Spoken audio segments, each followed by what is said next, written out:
음, 오늘부터는 이제 이 수요 예배 시간에는 다시 창세기부터 시작해서 요한계시록까지 이제 다시 연대기 순으로 말씀을 전하려고 이렇게 하는데, 여기 좀 앞에 좀 꺼주세요. PPT를 제가 날마다 준비해서, 수요 예배마다 준비해서 PPT를 보면서 같이 말씀을 나누려고 합니다. 그런데 이제 이렇게 한 절 한 절 이렇게 뭐 본문을 살펴가면서 하는 거는 주일 오전 예배 때 하니까, 또 다 했으니까 이제는 성경의 굵직굵직한 이런 그 주제들 있잖아요. 그런 것들을 이제 좀 심도 있게 살펴가면서 은혜와 진리를 나누려고 합니다. 그래서 오늘 첫 번째 시간인데, 이제 창세기부터 시작하려고 하는데, 여러분, 우리가 신앙생활을 올바로 온전히 하려면은 성경 전체를 보는 눈이 있어야 된다 그랬죠? 이것이 중요합니다. 그래서 성경의 상관관계를 우리가 나무로 비유한다면은 이렇게 볼 수 있다는 거죠. 그래서 이 거대한 이 소나무가 있는데, 이 소나무의 뿌리에 해당되는 것이 율법서입니다. 율법서.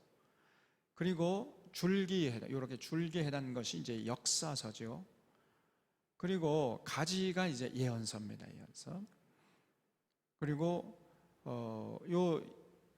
나무가 이렇게 자라나 가지고 꽃이 피고 열매 맺는 거지요. 그것이 바로 시가서예요. 구약성의 시가서. 그리고 이제 복음서로 이제 신약성경으로 넘어오면은 이제 복음서가 있는데, 이 복음서는 그 열매가 이제 맺어 가지고 또 땅에 이제 떨어져서 이제 씨를 맺잖아요. 그 씨가 다시 이제 뿌리 내려가지고 자라는데, 그 씨라고 볼 수 있습니다. 복음서는 씨다.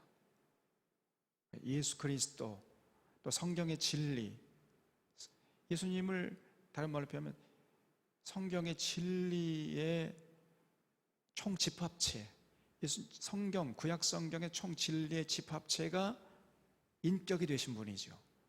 육신이 되어서 우리 가운데 거하신 분이 예수님 아닙니까? 그래서 그 복음서는 그 성경 전체의 진리, 그 씨라고 볼 수 있는 그 DNA를 전해주는 그 예수 그리스도라는 그 씨에 대한 얘기지요. 그리고 이제 그 씨가 여러 군데 이렇게 그 은혜의 바람을 타가지고 전해지면은 거기에 이제 또 땅에 떨어져 가지고 결실을 해서 꽃이 핍니다. 그것이 바로 서신서예요. 신약 성경은요, 간단합니다. 신약 성경은 복음서와 서신서로 이렇게 구성되어 있다고 볼 수 있어요. 복음서와 서신서. 그래서 마태복음, 마가복음, 누가복음, 요한복음, 그 네 권의 복음서가 있고, 그 나머지는 이제 사도행전부터 요한계시록까지는 전부 어떤 면에서는요, 편지예요. 일종의 편지. 그래서 이 서신서가 씨가 떨어지는 곳마다 결국은 꽃이 피는 거죠. 그래서 이 서신서는 꽃이라고 볼 수 있어요. 이렇게 성경 전체에 대한 이해를 먼저 가지고 있어야 됩니다, 여러분.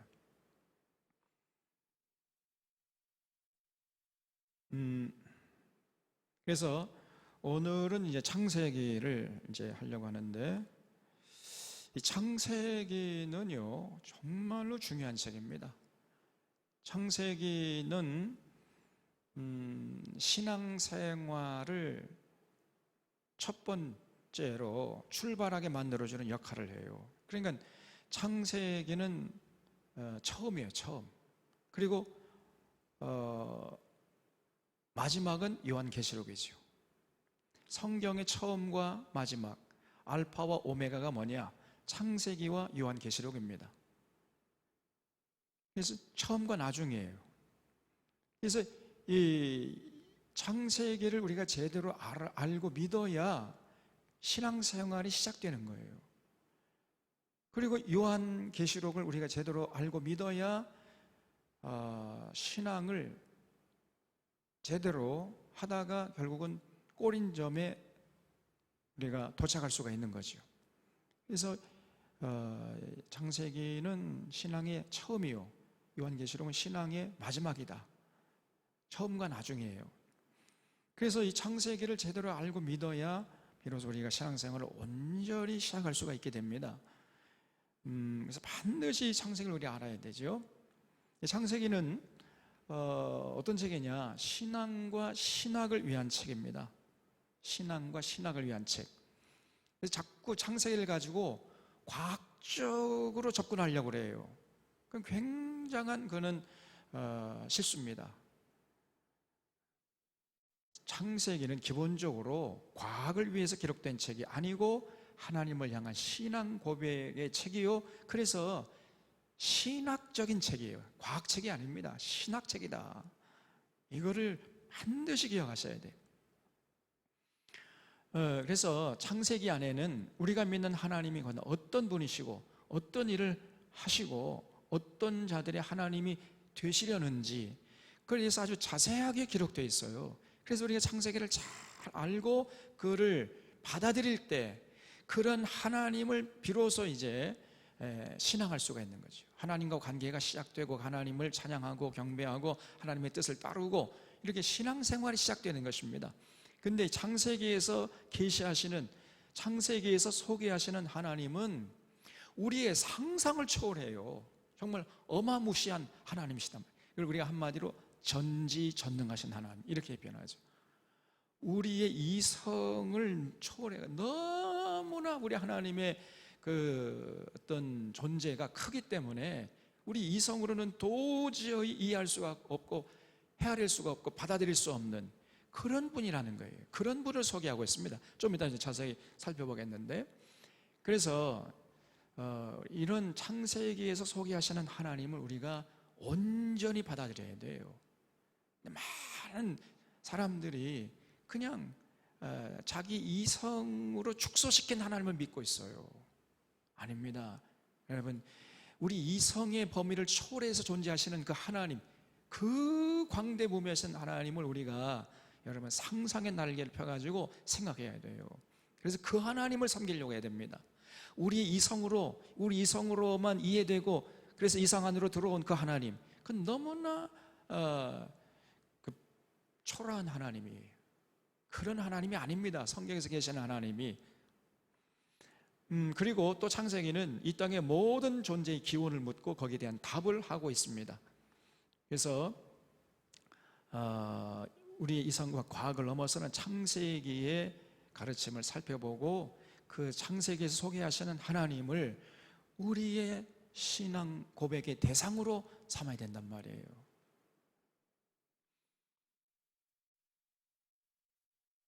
그래서 창세기는 신앙과 신학을 위한 책이라는 걸 다시 한번 강조하는데, 여러분 이 창세기를 그렇기 때문에 제대로 이해하고 제대로 믿고 받아들이면은 위대한 믿음의 사람이 될 수 있잖아요. 그러니까 이 사탄이요, 모든 방법을 동원해서 그 창세기의 내용을 이해하지 못하도록 아니면 곡해하도록 이렇게 만드는 거예요. 하나님은 사탄에게 모든 방법을 동원해서 사람을 시험할 수 있도록 허락하셨죠. 우리가 여기서 어디서 그걸 살펴볼 수 있죠? 욥기에서 살펴봤잖아요. 사탄에게 모든 방법을 통해 사람을 시험할 수 있도록 허락받은 존재가 사탄이에요. 그래서 우리가 하나님 앞에, 하나님 이 땅에 사는 동안에 어떤 시험도 없게 해주시옵소서 이렇게 기도하는 것은 헛된 일이에요. 그건 무용지물이에요. 우리가 아무리 그렇게 기도해도 사탄이 와서 우리를 시험하지 않습니까? 우리가 열심히 그렇게 기도한다고 사탄이 와서 우리 시험하지 않습니까? 아니에요. 우리 기도와 상관없이 사탄은 시도 때도 없이 다가와가지고 우리를 시험해서 어떻게 하든지 간에 비진리의 길로, 죽음의 길로, 죽음의 늪으로 끌고 가려고 하는 거예요. 그래서 하나님 어떤 시험도 없게 해주십시오. 이거는 잘못된 기도란 말이에요. 예수님께서 사탄이 시험이 없도록 기도하라고 한 게 아니라 어떤 시험을 만나도 이겨낼 수 있도록 기도하라 그랬지요. 그 예수님의 말씀도 벌써 사탄의 시험을 전제하고 말씀하고 있다는 사실을 잊지 마셔야 돼요. 그래서 사탄을 이 세상에 보내 활동하게 하신 것은 성도들을 시험하기 위함이에요. 그래서 이 사탄이 와가지고요, 집중적으로 공격하는 것이 뭐냐면 창세기와 요한계시록입니다. 창세기를 믿지 못하게 하고 요한계시록을 이해하지 못하게 만들어버려요. 그러면 신앙의 처음과 나중이 없잖아요. 신앙이 시작도 못 되고 결론도 없어요. 그러면 그렇기 때문에 창세기는 부인하게 하고 요한계시록은 모르게 하려는 이런 수단 방법을 가리지 않는 것입니다. 그래서 우리는 반드시 창세기를 올바로 알고 그걸 믿어야 돼요. 그대로 받아들여야 돼요. 이게 과학이 아닙니다. 뭐 증명을 해주면 내가 믿겠다, 그게 아니에요. 신앙이 믿어야 돼요. 이거는 믿어야 하는 겁니다, 여러분. 과학적으로 잘 설명해주면 내가 믿겠다, 그거 아닙니다. 믿을 때 알게 되는 거예요. 신앙의 책이에요, 신앙의 책. 그래서 마귀가요, 사탄이 무신론, 진화론, 공산주의, 유물론, 범신론, 회의론, 불가지론, 실존주의 등 예외 없이 이런 방법을 동원해 가지고 창세기와 요한계시록의 가르침을 믿지 못하도록, 그래서 신앙을 근본적으로 우리를 흔들려고 하는 것입니다. 창세기는 완전하신 하나님과 순수했던 사람과 사탄의 관계를 보여줍니다. 그래서 여러분, 세상은 하나님과 사탄과 인간의 삼각관계로 되어 있고, 거기에 대한 증거가 바로 구약성경이에요. 전체적으로 말해 신약성경도 마찬가지죠. 신구약성경 전체가 하나님과 사탄과 인간의 이 삼각관계에 대한 증언이다, 이렇게 정의할 수 있습니다. 그래서 이 모든 것을 마귀의 그 모든 시험을 이겨낼 때 비로소 성도가 신앙을 온전히 유지할 수 있다는 겁니다. 여러분, 창세기는 신앙의 기초 중에 기초라 그랬죠. 창세기에서는요, 어떤 하나님을 계시하냐면은 이 우주 만물을 창조하신 하나님을 소개합니다. 이 우주 만물이 얼마나 넓은가 좀 이따 제가 소개할 텐데, 이런 광대한 우주 만물을 창조하신 하나님, 우리 하나님이 시시한 잡신이 아니에요. 대단한 능력을 가지신, 우리의 이성으로 상상도 할 수 없는 그런 굉장한 이 우주 만물을 창조하신 하나님을 소개하는 거예요. 그 하나님을 우리가 믿고 받아들여야 됩니다. 그리고 그래서 전능하신 하나님이에요. 전능하신, 불가능한 게 없습니다, 우리 하나님에게는. 전능하신 하나님. 그리고 우리 하나님은요, 로봇이나 기계가 아니고요, 인격이세요. 인격. 그 인격의 핵심은 약속입니다. 그래서 약속을 중시하시는 하나님이세요. 이런 하나님이시면 우리 진짜 이거는 꼭 마음속에 새게 됩니다. 인격이신 하나님. 그래서 우리가 하나님을 믿는다고 한다는 건 뭐냐면은 하나님과 약속한 관계로 들어가는 거예요. 예수 그리스도, 예수님을 믿는다는 건 다른 게 아닙니다. 예수 믿는다는 것은 하나님과의 약속된 관계로 들어가서 이제 그 하나님과의 약속을 신실하게 지키겠다는 이런 얘기와 똑같은 거예요. 그래서 언약 백성이라고 하죠. 언약 백성. 우리 하나님은 인격이세요. 복 주시는 기계나 로봇이 아닙니다. 그래서 약속하시면 반드시 지키시고, 약속한 것을 반드시 지키라고 요구하시는 하나님이시단 말이에요. 그리고 우리 하나님은 심판하십니다. 그래서 약속을 지킬 때 복을 주시고, 약속을 안 지키면은 하나님이 근심하시다가 반드시 심판하시는 하나님, 그런 하나님을 소개합니다. 여러분, 그렇기 때문에 천국과 지옥이 있는 거예요. 그리고 우리 하나님은 역사를 섭리하세요.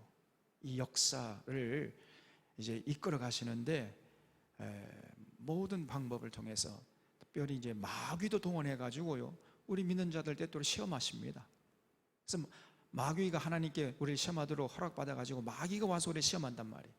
또 우리가 어떤 죄를 범하면 그 죄를 돌이키도록 하나님이 우리에게 고난을 주세요. 이렇게 이 역사를 섭리해 가시는 하나님이세요. 그리고 그래서 창세기는 이 세계관, 역사관, 인간관, 가치관의 기초를 제공합니다.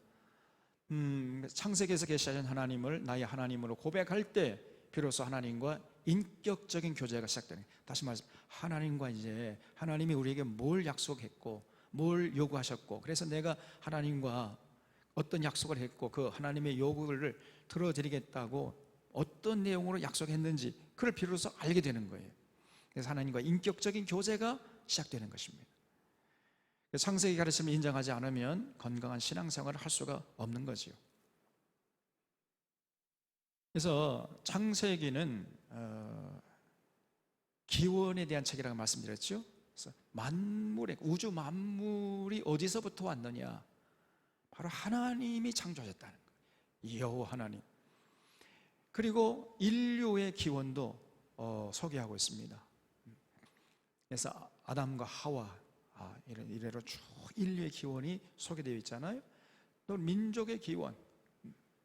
그래서 온 민족들이 이제 전 세계로 퍼져나가는 그런 소개도 하고 있고요. 그 다음에 가정의 기원. 처음 가정이 뭐죠? 아담과 하와가 가정을 이루었죠. 그러다가 결국은 마귀의 꾀임에 빠져가지고 죄가 세상에 들어오고 결국은 가정이 깨져버려요. 이 죄악의 기원까지도 소개하고 있고요. 그리고 그냥 문화의 기원, 여러 민족들이 흩어져 가지고 각기 나름대로의 문화를 세워나가는데 이 문화의 기원, 그 다음에 제사의 기원. 창세기 4장에 보면 이제 가인과 아벨이 제사 드리는 첫 번째 모습이 나오잖아요. 또 심판의 기원, 창세기 6장에 보면 하나님이 물로 쓸어버리십니다. 그리고 언어, 바벨탑을 지어가지고 결국은 하나님처럼 우리가 되자 하니까 하나님이 교만한 인간들 언어를 혼잡케 했죠. 그래서 다 흩어버렸어요. 그래서 이 언어의 기원에 대한 얘기도 나오고, 그다음에 선민, 결국은 아브라함과 이삭과 야곱과 요셉이라는 믿음의 조상들을 통해서 이스라엘이라는 그 선민의 기원도 소개하고 있단 말이죠. 그래서 우리 믿는 사람들이 반드시 믿고 증거해야 할 내용들이 있어요. 그게 뭐냐면은 여러분, 창조주 하나님을 믿고 증거해야 됩니다. 우리 하나님이 우주 만물을 창조하셨다. 이 창조주 하나님을 믿는 것과 그냥 이 우주 만물이 그냥 우연히 만들어져 가지고 이렇게 사람이 살다 죽으면 그만이다, 이런 진화론을 믿는 사람하고 하늘과 땅만큼 삶에 대한 태도와 자세가 틀려집니다. 그리고 또 우리가 믿고 증거할 내용은 구세주 하나님이죠. 구세주 하나님은 누구요? 예수님이죠. 예수 그리스도. 또 보혜사 하나님은 성령님이시고. 그래서 이 삼위일체 하나님을 우리가 믿어야 돼요. 믿고 이걸 증거할 수 있어야 됩니다. 그리고 이 삼위일체 하나님이 언젠가는 심판하시는 하나님이시다 하는 것을 또 증거해야 되고, 그래서 그런 하나님을 섬겨야 할 인간이 타락을 해서 예수 그리스도를 하나님이 보내주셔가지고 인간을 구원했다 하는 이 구원의 도리도 우리가 믿고 증거할 수 있어야 됩니다. 그래서 이런 구원의 길을 갈 때에 마귀가 어떻게 하든지 간에 우리를 유혹해가지고 그 불행의 늪으로, 그 지옥의 늪으로 끌고 가려고 미혹을 한다는 겁니다. 이것도 증거를 해야 돼요. 그래서 우리가 이러한 신앙의 내용을 잘 믿고 그리고 이웃에게 증거할 수 있습니다. 여기 보면은 제가 이게 뭐죠? 민들레 홀씨예요. 그래서 여러분, 우리가 이거 잘 믿다가 은혜의 바람을 타고 이렇게 날아가야죠. 바람을 타고 날아가서 땅에 떨어지잖아요. 땅에 떨어지면은 그 떨어진 자리에서 또 믿음의 열매를 맺어가지고 믿음의 씨앗을 뿌려야 돼. 우리 주변 사람들에게요. 저는 어렸을 때부터 서울에서 자라가지고 이따가 은혜의 바람을 통해서 광양에 내려왔어요. 그래서 광야에서 뿌리 내려가지고 지금 이렇게 씨를 뿌리고 있는 중이단 말이에요. 그 여러분도 마찬가지. 여러분도 이제 하나님이 그 은혜의 손길로 인도하시는 그곳에서, 그 떨어지는 그 땅에서 여러분이 결국은 이런 진리를 증거해서 결국은 결실을 맺게 해야 된단 말이에요. 그것이 인생이에요. 그 삶을 여러분 감당하셔야 됩니다. 그 감당한 사람에게는 하늘의 상급이 있고, 감당치 못하는 그냥 자기 한 몸은 겨우 구원받아 이런 사람에게는 하늘에서 상급을 받을 생각을 말아야 돼요. 여러분, 이거 반드시 우리가 이 내용을 믿고 또 이웃에게 증거할 수 있어야 된단 말이죠. 그 정도까지 신앙이 성숙해야 됩니다. 그래서 창세기를 들어보면 창세기는 크게 이제 두 개 부분으로 나눌 수 있다 그랬죠. 창세기는 1부와 2부 나누는데 1부가 1장부터 11장이고 12장부터 50장까지가 제2부입니다. 그래서 1부의 내용을 우리가 프리히스토리라고 그래요. 원역사, 역사 이전의 역사. 다시 말하면 역사적인 어떤 유물을 찾기 힘든 그 이전의 역사, 그걸 원역사라고 그래요. 프리히스토리. 그게 이제 1장부터 11장인데 그 내용은 1장부터 2장은 하나님께서 우주 만물을 창조하셨다는 내용이고 3장부터 5장은 뱀의 유혹. 하나님이 아름답게 이 세상을 창조했는데 이 뱀이라는 놈이 들어와가지고, 이 마귀죠. 이 옛뱀 알고 보니까 마귀예요. 언젠가 하늘에서 이 루시퍼라는 놈이 교만해가지고 천사랑 미갈과 싸워가지고 패배해서 이 땅에 내려와가지고 사람들을 미혹하는 거예요. 뱀의 형상으로 해가지고 사람을 미혹해서 결국은 인간이 타락했죠.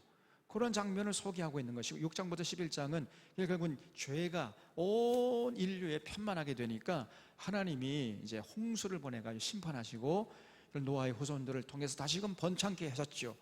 그런데 11장에 보면 다시금 인류가 번창하니까 또 교만해졌어요. 그래서 바벨탑을 높이 쌓아가지고 우리가 하나님처럼 되자. 그래서 하나님이 이 언어를 혼잡케 해가지고 민족들을 전 세계에 분사시키는, 여기까지가 원역사예요. 11장.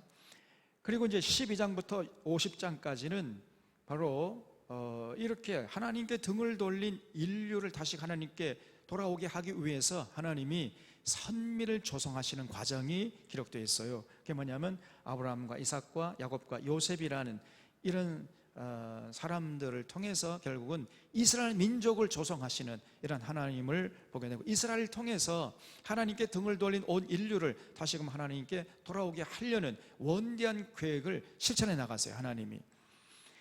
그래서 12장부터 20장은 아브라함의 생애와 신앙의 모습을 소개하고 있고, 21장부터 26장은 이삭, 27장 35장 야곱, 36장 50장은 요셉의 삶과 신앙을 소개하고, 이러한 믿음의 조상들을 통해서 이스라엘 백성들이 이제 결국은 출애굽하게 되었다 하는 이런 얘기를 하고 있는 것입니다. 그래서 이제 본론인데요. 자, 오늘 이 창세기 1장에 대해서 우리 살펴보려고 하는 겁니다. 이 창세기 1장 1절에 대한 이해가 정말로 중요해요. 그래서 이 창세기 1장 1절의 무게를 따지자면은 창세기 1장 2절부터 요한계시록 끝까지 전체 무게를 합한 것보다 더 무겁다고 볼 수 있어요. 그 정도로 창세기 1장 1절이 중요합니다, 여러분. 태초에 하나님이 천지를 창조하시니라 그랬죠? 태초에 하나님이 천지를 창조하시니라. 이게 여기는 이게 깨져버렸네요. 이게 원래 히브리 말로 제가 해놨는데 히브리 말이 여기 깨져버렸네. 참 아쉽지만은 여기 보면 이게 히브리 말은요, 우리 말은 오른쪽에서 왼쪽으로 가죠. 히브리어는 왼쪽에서 오른쪽으로 읽어가야 돼요. 그래서 여기가 시작입니다. 이게 뿌레시트란 말이에요. 뿌레시트. 뿌레시트라고 나있죠. 뿌레시트라는 말이 뭐냐면 in the beginning입니다. 그래서 이 창세기 1장 1절을 요 히브리 말을 영어로 번역하면 in the beginning God created the heavens and the earth 이렇게 돼요. 그러니까 이게 in the beginning, 태초란 말이 이게 뿌레시트인데 이 뿌레시트라는 말이 in the beginning. 그러니까 이 개념은 뭐냐면요, 이 뿌레시트라는 개념을 잘 이해를 해야 되는데, 첫째 날이 시작되기 이전까지의 무궁한 세월을 말합니다. 창세기 1장에서 말하는 첫째 날이 시작되기 이전까지 까마득한 그 과거부터 해가지고 쭉 거슬러 내려와가지고 첫째 날이 시작되기 그 전까지의 시간, 이거를 태초라 그래요. 태초, 뿌레시트라고 합니다. 첫째 날이 시작되기 이전까지의 무궁한 세월, 그거를 뿌레시트라고 하는 거예요. 그래서 태초에 그 첫째 날이 시작되기 전까지의 무궁 세월, 그 기간 동안에 하나님께서 천지는 뭐죠? 하늘과 땅이죠. 하늘과 땅을 창조하시니라, 이런 얘기입니다. 그래서 하늘과 땅은 지구죠. 하늘과 지구는 태초에, 다시 말해 첫째 날 이전까지의 그 무궁한 세월 동안에 창조됐단 말이에요. 그렇게 성경은 증언하고 있습니다. 많은 사람들이 하늘과 땅, 천지를 첫째 날에 창조한 줄 알아요. 그거는 오해단 말이에요. 그것이 아니라 하늘과 땅은, 지구는 언제 창조됐다고요? 태초에, 첫째 날 시작되기 전에. 그러면 지구의 나이가 몇 년입니까? 알 수 있어요, 없어요? 모른다고 하는 것이 정답이에요.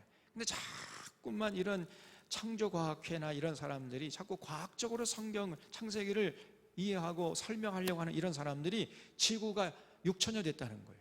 지구가 창조된 지, 하나님이 지구를 6천년 전에 창조했다, 이렇게 가르쳐요. 절대 그런 게 아닙니다.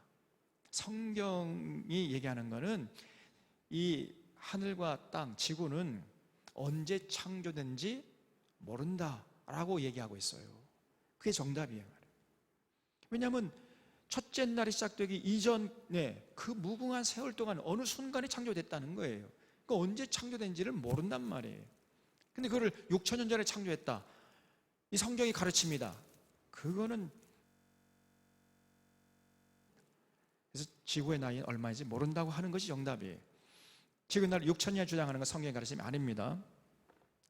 그래서 여러분, 이 태초에, 이 첫째 날이 시작되기 전까지 하나님이 우주 만물을, 하늘과 지구까지 포함해서 우주 만물을 창조하셨는데, 그 태초 동안에 창조한 그 우주가요, 얼마나 넓은지 제가 소개할 테니까 한번 상상의 날개를 펴가지고, 여러분, 일광년이라는 게 있어요. 일광년이 뭐냐면은, 빛의 속도로 1년 동안 간 거리를 일광년이라고 그래요. 자, 그러면은 이게 따져보면 몇 킬로가 되는가? 빛의 속도가요, 1초에 30만 킬로를 갑니다. 30만 킬로. 똑딱 하면 30만 킬로 간 거예요. 대단하죠? 우리 지구의 표면이, 지구의 그 원둘레의 표면이 4만 킬로예요. 4만 킬로. 그런데 빛은 1초에 30만 킬로를 가니까 똑딱 하는 순간에 빛은 지구를 몇 바퀴 돌아요? 7바퀴 반을 돈단 말이에요. 그렇게 빠른 속도입니다, 빛이. 그런데 이런 빛의 속도로 1년 동안 간 거리니까 30만 곱하기 60초 곱하기 60분 곱하기 24 곱하기 365일 하면은 빛이 1년 동안 간 거리가 나와요. 제가 계산해 보니까 이게 9조 4,608억 킬로미터입니다.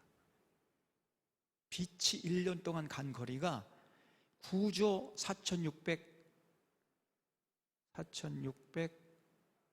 4,608조, 아니요, 9조 4,608억 킬로미터야. 이것이 일광년이에요. 일광년. 그런데 태양계의 크기가, 이 태양이 있죠, 태양 주위를 수금지와 목도 천해명이라는 9개 위성이 돌고 있잖아요. 이걸 태양계라고 그래요. 이 태양계의 크기를 한번 생각해 보면은, 지구의 지름, 우리 지금 살고 있는 지구를 1cm라고 가정했을 때 태양계의 지름은 200km가 됩니다. 200km. 상상이 돼요? 그 정도로 태양계가 넓어요. 지구의 지름을 1cm라고 하면 태양계의 지름은 200km입니다. 그래서 광양에서 대전까지의 거리와 비슷한 거예요. 그러니까 우주에서 볼 때 지구는 한 점도 아니야. 이거는 먼지가 아닙니다. 그 정도로 이 우주가 크단 말이에요. 그런데 여러분, 이게 불과합니다.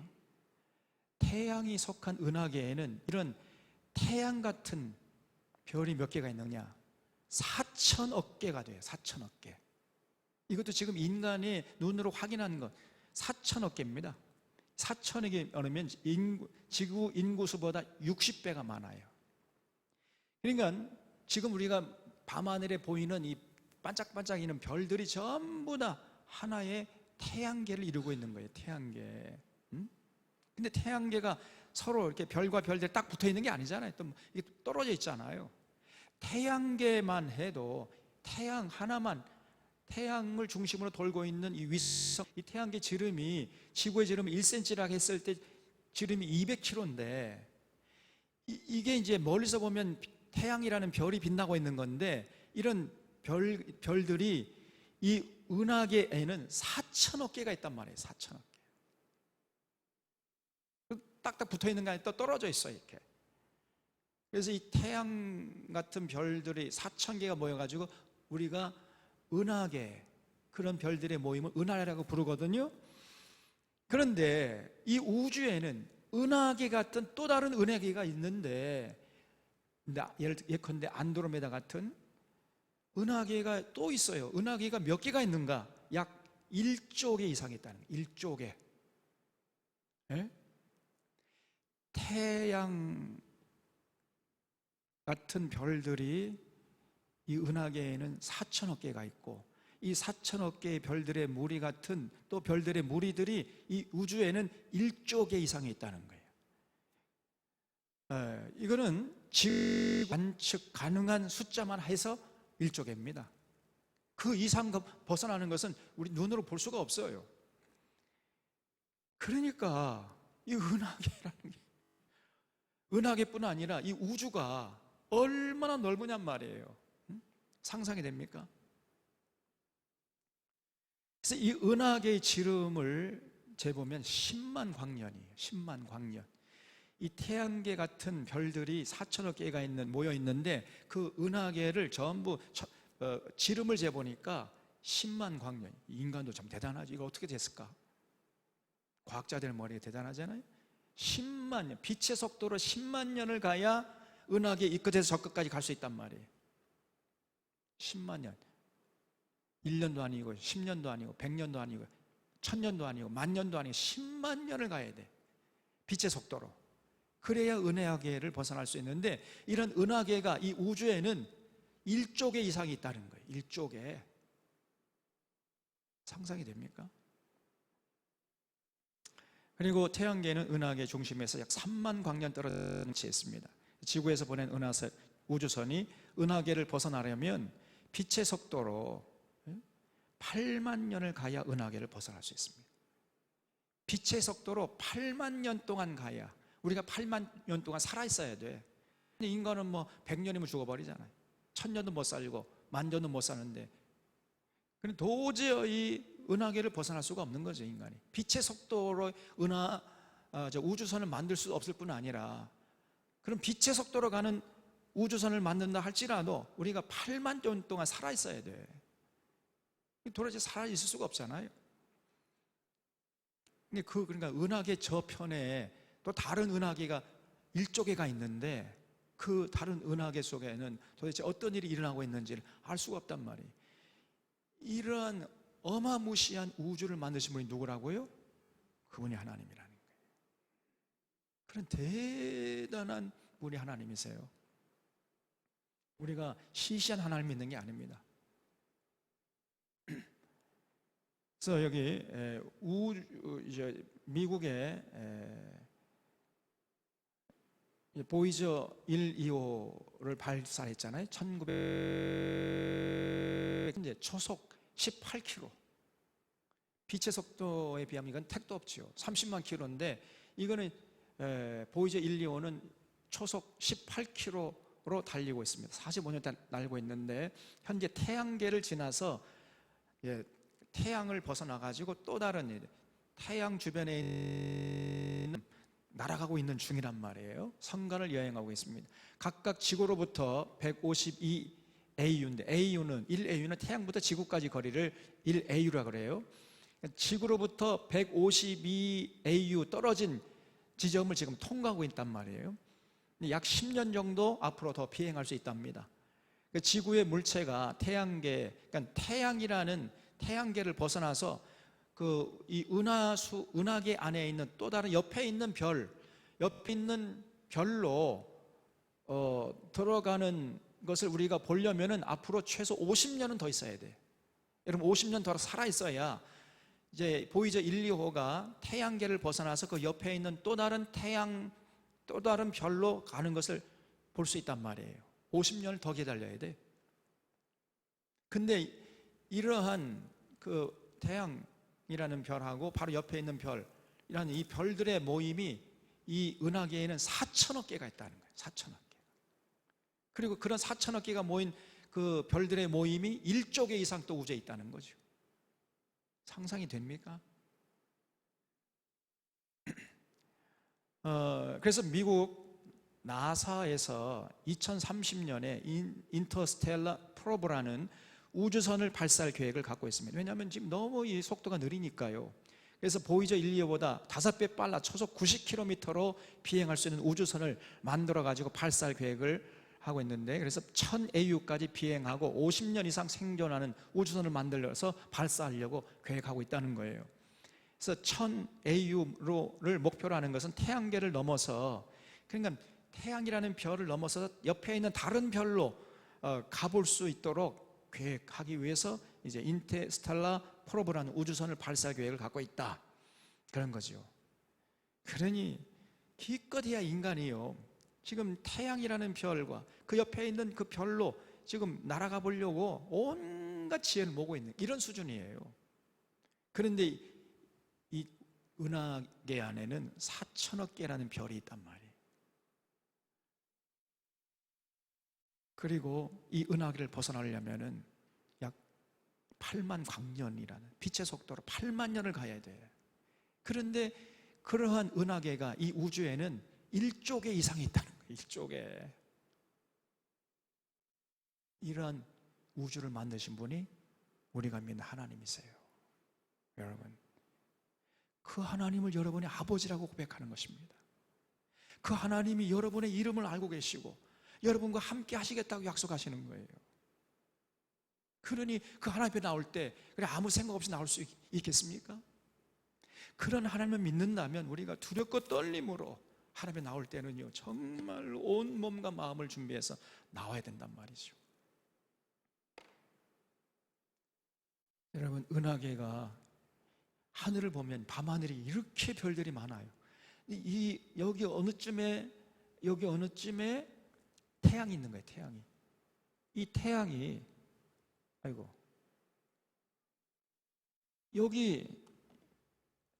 여기쯤에 태양이 있어요. 이게 은하계인데 이 은하계에 4천억 개의 별이 있습니다. 태양 같은 별이 4천억 개가 있단 말이에요. 근데 이 은하계의 중심에서부터 태양은 약 3만 광년 떨어진 곳에 있다고 그래요. 3만 광년. 그래서 여기 이 태양계 이제 지구에서 이제 발사하는 우주선이 태양계를 떠나가지고 이렇게 해가지고 다른 별들 많이 지금 보이저 1, 2호는 지금 태양 여기서 벗어나가지고 옆에 있는 별로 가고 있는 거예요, 지금. 예? 앞으로 50년 이상 더 가야 옆에 있는 별로 들어갈 수 있단 말이에요. 여기를 지금 깔짝깔짝거리고 있는 거예요, 지금. 빛의 속도로 18km로 초속 18km로 가는데도 지금 여기서 이렇게 지금 가려고 하는 겁니다. 그래서 여기서 이 지구에서 발사된 우주선이 이 은하계를 다 건너려면은, 이렇게 해서 은하계를 건너가려면은, 은하계를 넘어서 가지고 다른 은하계로 가려고 하면은 몇 년 걸린다고요? 빛의 속도로 갈 때 8만 광년이 필요해요. 8만 광년.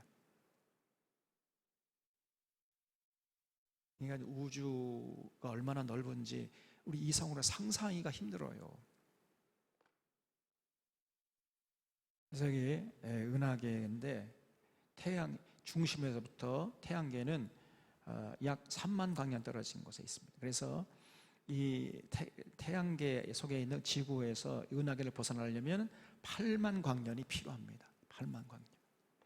빛의 속도로 8만 년을 가야 돼. 이 태양계가 이제 이게 태양이죠. 태양을 중심으로 수, 금, 지, 화, 목, 토, 천, 해, 명.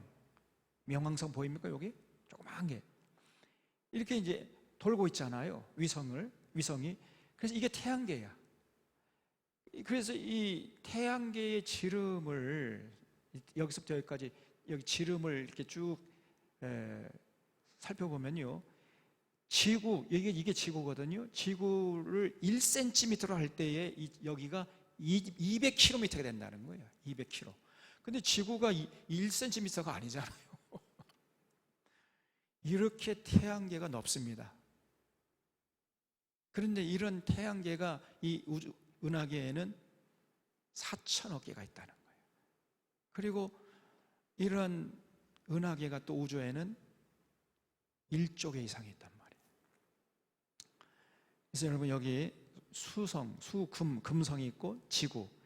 네, 이 지구가 조금이라도 이 위치를 벗어나서 태양과 가까이 가면은 우린 다 타 죽어버립니다. 조금이라도 더 멀어지면, 태양에서 멀어지면 다 우리는 얼어 죽어버려요.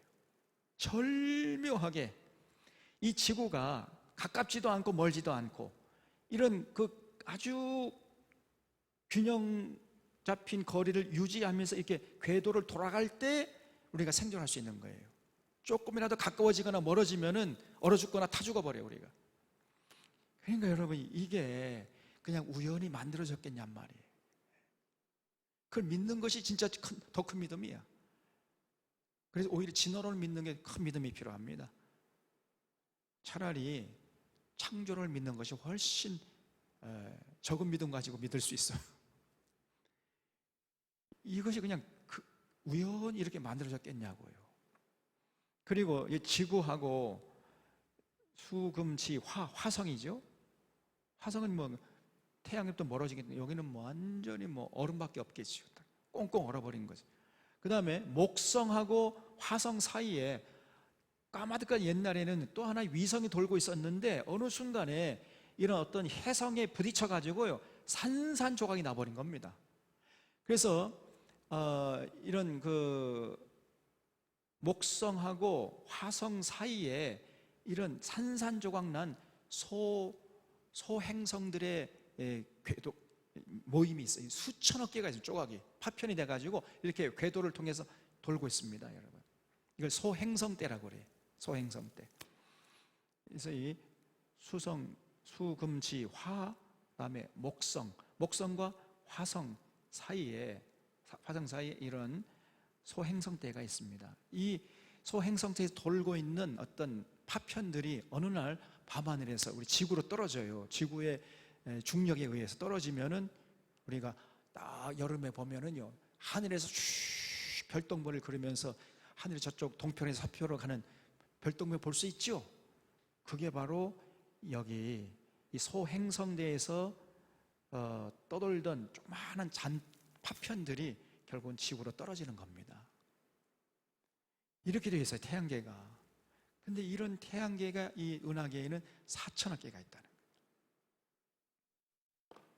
이런 모든 이 우주를 하나님이 창조하셨습니다. 언제? 태초에 창조했단 말이에요. 태초에. 그런 다음에 이제 첫째 날이 시작되는 거예요. 그래서 우주는 태초, 첫째 날 이전에 창조됐습니다. 그래서 여러분, 이 아인슈타인의 방정식, 유명한 방정식, E는 MC 자성이라는 게 있는데, 이가 에너지죠. M은 물체의 질량을 말해요. 무게. 그리고 C는 빛의 속도입니다. 그래서 어떤 물체 속에 얼마만큼의 에너지가 들어있는가를 알려면은 이 공식을 대입하면은 알 수 있다는 거죠. 그래서 이 1g의 어떤 물체 속에 얼마만큼의 에너지가 들어있는가 하려면은 이게 1g 곱하기 빛의 속도, 그러니까 30만 킬로 곱하기 30만 킬로 하면은 1g 속에 들어있는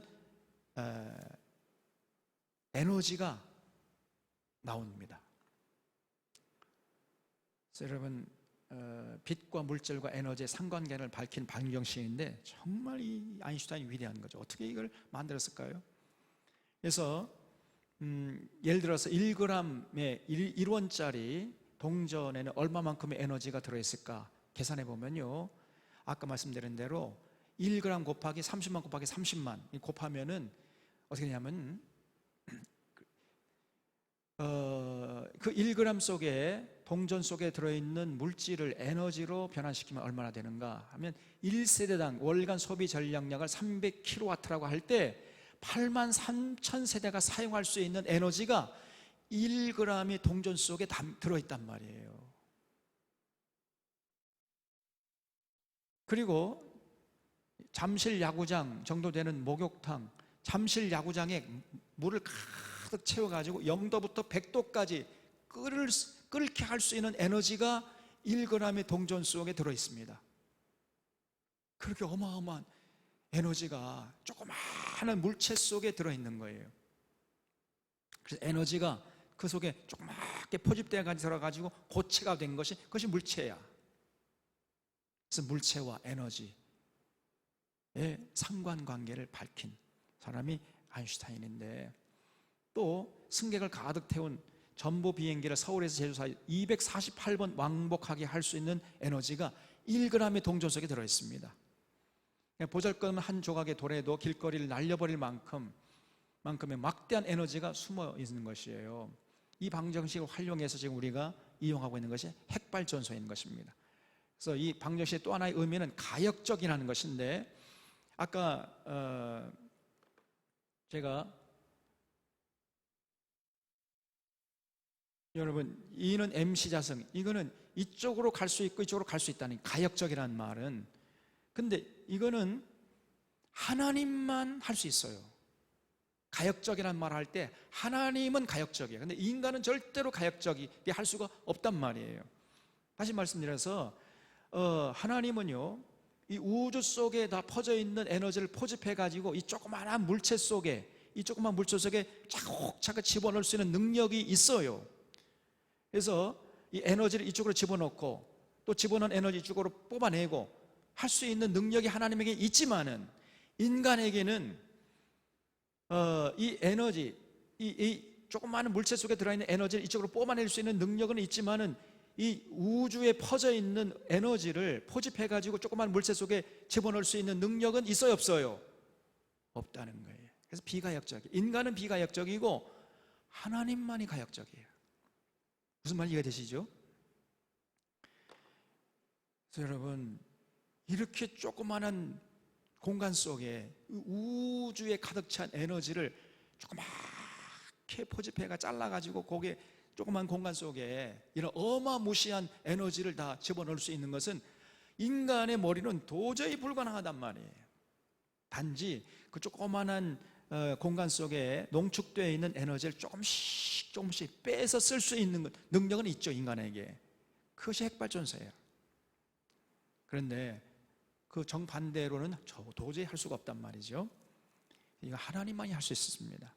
그래서 하나님의 존재를 인정하지 않으면요, 이 조그마한 물체 속에 들어있는 에너지의 존재를 설명할 길이 없어요. 누가 과연 이 어마무시한 이 에너지를 그 조그마한 공간 속에 집어넣을 수 있겠습니까, 여러분? 하나님이라는 존재를 인정해야만 비로소 설명이 가능하단 말이에요. 창조 일정에 대한 이해를 여러분 바르게 이해를 해야 되는데, 태초에라는 것은 첫째 날이 시작되기 이전까지 무궁세월을 말한다 그랬죠. 그때의 우주 전체가 만들어진 거, 지구, 물질, 빛 등이 창조된 거예요. 태초에 이런 상태에서 첫째 날이 시작된 것입니다. 그래서 빛과 어둠을 나누고 빛을 낮이라 하고 어둠을 밤이라 하고, 둘째 날은 이제 궁창을 창조하고 궁창 위의 물과 궁창 아래 물로 나누고, 셋째 날에는 땅과 바다를 나누시고 식물계를 창조하시고, 넷째 날에는 해와 달과 별들, 즉 태양계를 넷째 날에 창조하셨다고 창세기 1장에서 증언하고 있어요. 그 다음에 다섯째 날에는 공중의 새들, 바다에 있는 물고기를 창조하시고, 여섯째 날에 육지의 동물들과 사람을 창조하시고, 일곱째 날 모든 일을 마치시고 안식하신, 이렇게 창조 일정을 하나님이 진행하셨다고 1장에서 소개하고 있는 겁니다. 이걸 우리가 그대로 믿어야 돼. 과학적으로 따질 수가 없어요. 이거는 그냥 믿어야 됩니다. 믿을 때 우리가 알게 돼. 그래서 이 창조하실 때 창조의 원리가 있는데, 무에서 창조죠. 다시 말해 하나님이 말씀으로 만물을 창조하셨습니다. 빛이 있어라. 그러니까 빛이 있어버리는 거예요. 그냥 말씀으로. 이걸 무에서, 여러분 창조하고 제조하고 다르지요. 창조는 뭐고 제조는 뭡니까? 제조는 어떤 기존의 물질이 있는 거예요. 어떤 물질이 있는 걸 가지고 새로운 물질을 만들어낼 때 그걸 제조라고 하죠. 창조는 그게 아닙니다. 아무것도 없는 상태에서 뭘 만들어내는, 이걸 창조라고 그래요. 어떤 재료가 없어요. 재료가 있는 상태에서 만든 거, 이건 제조죠. 창조가 아닙니다. 우리 하나님은 제조하신 게 아니라 창조하신 거예요. 그래서 무에서 창조한다. 어떻게 그럼 창조하셨나? 말씀으로. 말씀을 가지고 창조했어요. 그래서 말씀이, 그 태초에 계신 말씀이 육신이 돼가지고 우리 가운데 계신 분이 누구라고요? 그분이 바로 예수님이라는 거예요. 예수님도요, 대단하신 분이란 말이에요. 인간이면서 인간을 초월하신 하나님, 성경이 이렇게 증언하고 있는 겁니다. 그리고 완전하게 창조했어요. 완전하게. 하나님 창조하실 때는 시시껍절 해가지고 뭐 부족해가지고 진화 이렇게 한 게 아니라, 진화가 필요 없을 정도로 완벽하게 창조했다는 거예요. 각기 종류대로 하는 진화의 여지가 없도록 완벽하게 조롭게 창조했어요. 그래서 보시기에 좋았더라 그랬습니다. 다시 말하면 하나님은요, 필요 없는 것들은 만들지 않았습니다. 그러니까 이 세상에 존재하는 모든 것들이 하나님이 필요하기 때문에 창조하신 거예요. 그래서 함부로 여러분 생명들을 죽이면 안 된단 말이죠. 모든 먹이 사슬 이런 것들이 전부 다 밀접하게 유기적으로 연결되어 있습니다. 그래서 먹이 사슬이 어느 한 딱 사슬이 끊어지면은, 그러면 창조 질서가 무너져 버려요. 그러면 인간이 살 수가 없습니다. 그래서 함부로 하나님께서 뭐라 하냐면 죽이지 말지니라 그렇게 말씀했어요. 그 십계명에서 모든 존재하는 생명들, 동물뿐 아니라 식물들, 박테리아, 미생물까지라도 함부로 죽이는 것은 하나님의 창조 질서를 거역하는 거예요. 이런 차원까지 우리가 생각을 하면서 살아가야 됩니다. 그래서 농약도 함부로 뿌리면 안 된다 그랬잖아요. 농법도 유기농법으로 빨리 전환해야 됩니다. 우리 믿는 사람, 믿지 않은 사람들은 뭐 그렇게 안 하겠죠. 뭐 진화론 믿는데 뭐 그런 거 하겠어요. 믿는 사람들이 그냥 앞장서야 돼. 그 존재하는 모든 것은 존재 가치와 존재 목적을 가지고 있습니다. 그러므로 우리는 모든 존재가 합력해 선을 이루게 하고 공존하도록 해야 할 책임이 우리에게 주어져 있다는 것을 잊지 마셔야 돼.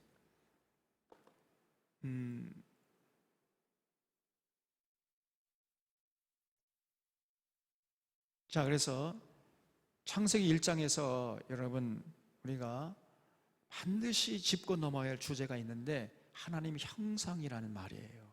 창세기 1장 27절에 우리가 우리의 형상을 따라 사람을 창조하자 그랬죠. 그래서 하나님의 형상은 뭐냐, 우리의 형상이라 할 때 이 형상이란 말이 잘 이해를 해야 되는데, 모양, 쉐입이 아닙니다. 쉐입. 이렇게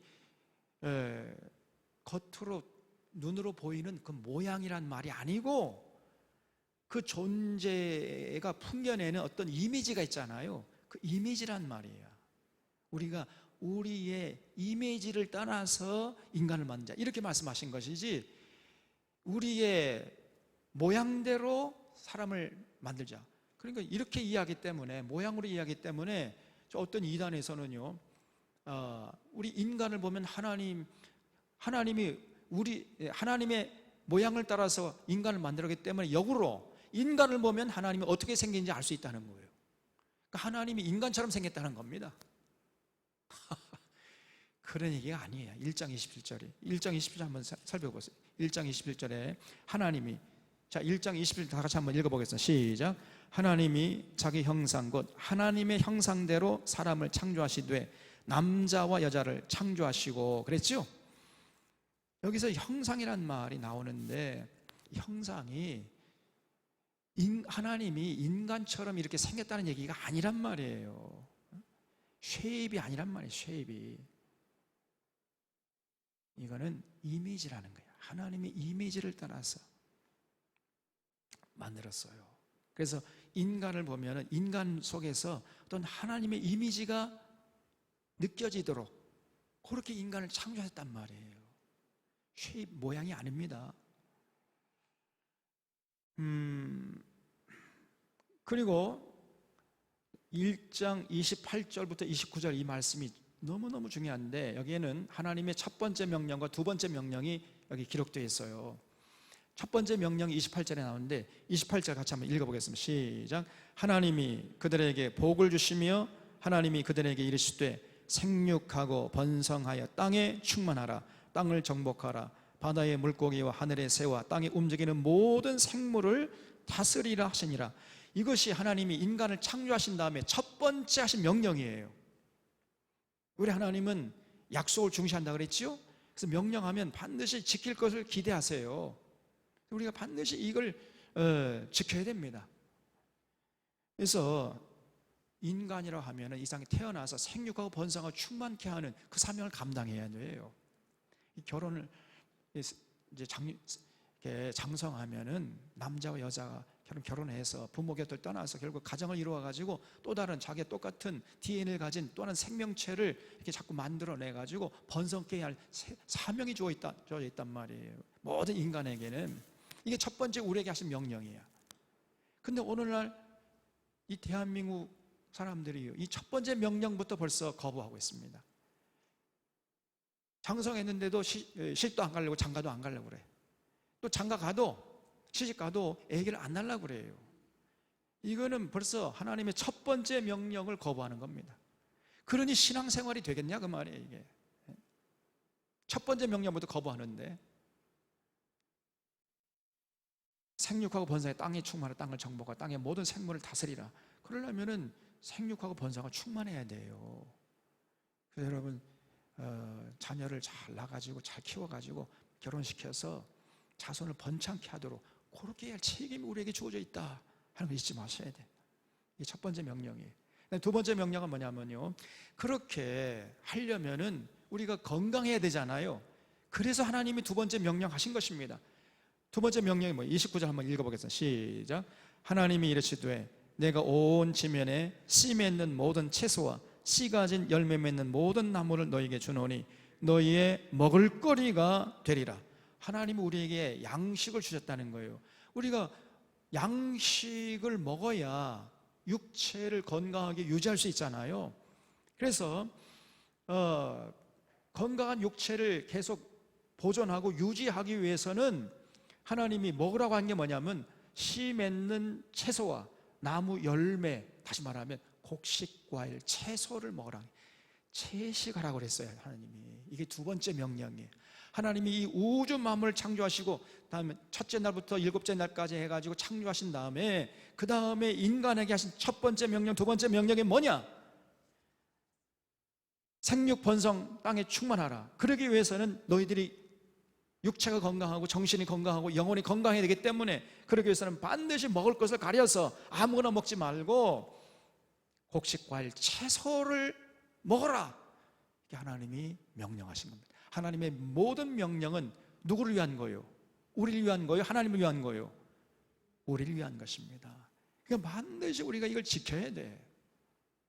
자, 여러분, 기본적으로 우리 인간은 채식주의가 돼야 됩니다. 채식을 해야 돼.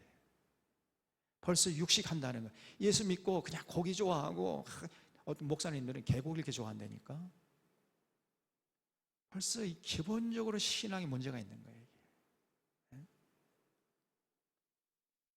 아니, 고기 먹는 것도 조심해서 먹어야 되는데 개고기 그걸 좋아하고 먹고 다니는 사람들이 많아요. 그러면서 이빨 쑤시고 나오고, 아이고 잘 먹었다. 이 목사들이 그런 사람들이 많아. 전혀 하나님을 모르는 사람들입니다. 하나님의 제1명령, 제2명령을 벌써 무시하는 거예요. 그러니 어떻게 하나님과의 관계가 유지될 수 있겠어요? 여러분, 이 창세기 1장에 하나님이 우주 만물을 창조하시고, 그리고 첫째 날, 둘째 날 시작해가 쭉 해서 여섯째 날까지 이 창조의 일과 표대로 지구상에 있는 모든 존재, 생명체를 창조하셨고, 그리고 인간을 만물의 영장으로 하나님의 형상으로 창조하신 다음에 하나님을 닮아가는 하나님의 어떤 뉘앙스, 하나님의 이미지가 느낄 수 있는 존재로, 다시 말해 하나님과 인격적인 교제를 나눌 수 있는 존재로 창조했다는 거예요.